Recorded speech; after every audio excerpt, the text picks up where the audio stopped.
আমি দুর্বল মানুষ তো এমনি টেলিস মারবার মানুষ এর মধ্যেও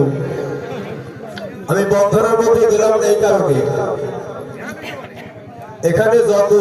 মানুষ আমরা হাট করতে যাই হাটে যে যত মানুষ হাটে উপস্থিত হয় সবাইকে যদি সালাম দিতে হয় যে হাট করা যায় হাট করে কখন যার জন্য সালাম একবারে শেষ করলাম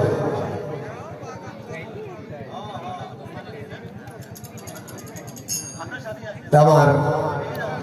এই গুরুধর্ম বাজাকে বলা হয় গুরু ভজন একটি গান করলাম অনেক বড় ভাই ছোট ভাই অনেকেই অনেক টাকা দিয়ে আমাকে সম্মান করছে